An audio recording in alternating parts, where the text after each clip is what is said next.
പ്രിയപ്പെട്ട രക്ഷിതാക്കളെ, നമ്മുടെ അധ്യയന വർഷത്തിൻ്റെ അവസാനത്തെ ടേമിലേക്ക് എത്തി നിൽക്കുകയാണ് ഇപ്പോൾ നമ്മൾ. 30-ാം തീയതി സ്കൂൾ തുറക്കും. 2 ദിവസം കൂടി കഴിഞ്ഞാൽ ജനുവരിയായി, പുതുവർഷമായി. ഈ പുതുവർഷം നമ്മുടെ കുട്ടികളെ സംബന്ധിച്ച് വളരെ പ്രധാനപ്പെട്ട ഒരു കാര്യമാണ്.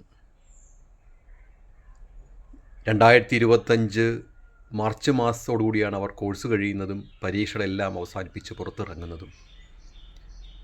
അതിനുശേഷം അധികം വൈകാതെ തന്നെ പല കോമ്പറ്റേറ്റീവ് എക്സാമിനേഷൻസ് എഴുതേണ്ടതുണ്ട്. അതിലെല്ലാം മികച്ച പെർഫോമൻസ് എടുക്കേണ്ടതുണ്ട്.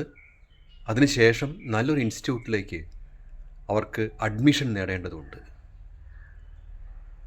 അപ്പോൾ അതിനൊക്കെയുള്ള ഒരു തുടക്കം എന്ന നിലയിൽ ഇത്രയും കാലം കാര്യമായി ശ്രദ്ധിക്കാത്തവർ പോലും ഇനി മുതൽക്ക് വളരെ ഗൗരവത്തോടു കൂടി പഠനത്തെ സമീപിച്ചേ പറ്റൂ.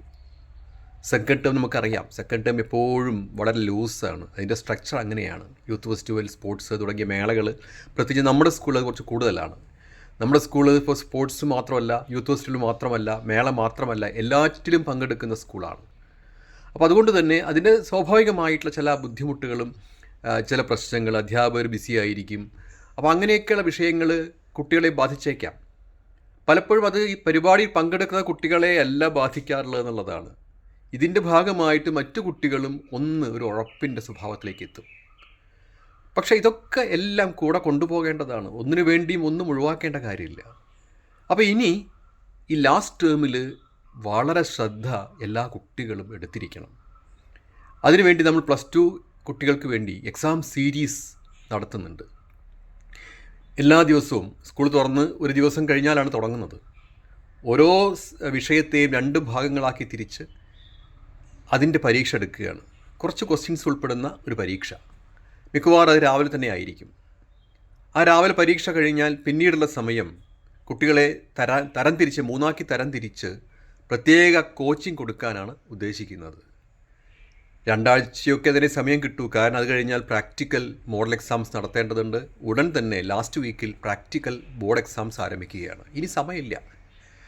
അപ്പോൾ അതുകൊണ്ട് ഞാനിപ്പോൾ ഇതിൽ പറയാൻ കാരണം, ഇത്രയും കാലം അശ്രദ്ധമായി അലസമായി മുന്നോട്ട് നീങ്ങിയിരുന്ന കുട്ടികൾ ആരെങ്കിലും ഉണ്ടെങ്കിൽ അവരെ പ്രത്യേകം രക്ഷിതാക്കൾ ശ്രദ്ധിക്കണം. ഇനി ഒട്ടും തന്നെ സമയം പാഴാക്കാനില്ല. ഒരു ഹാങ് ഓവറും പാടില്ല. ഫുൾ ടൈം പഠനം തന്നെ. എക്സാം സീരീസ് നന്നായിട്ട് പ്രിപ്പയർ ചെയ്ത് പരീക്ഷ എഴുതിയാൽ തന്നെ പബ്ലിക് എക്സാം ഈസി ആയിട്ട് മാറും. ആ ഒരു ഗൗരവം എല്ലാ കുട്ടികളും കാണിക്കണം. അതിലുപരി എല്ലാ രക്ഷിതാക്കളും കാണിക്കണമെന്ന് അഭ്യർത്ഥിക്കുകയാണ്.